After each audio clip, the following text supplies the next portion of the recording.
I've been saying this for years that for as big of a business as college football has become, the fact that we don't have a commissioner or somebody that oversees the whole thing makes zero sense.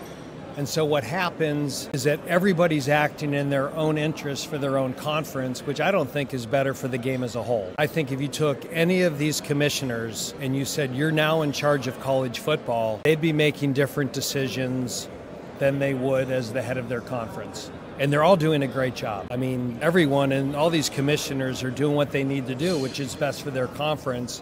I just don't think any of this is best for the whole of college football.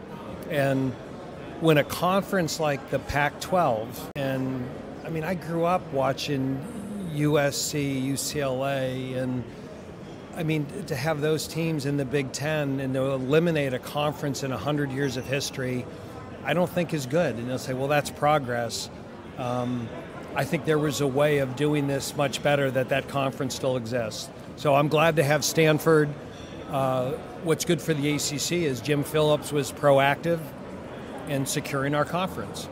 You know, if we lose some teams, then we already have the other teams there, and I think what he did was best for the ACC.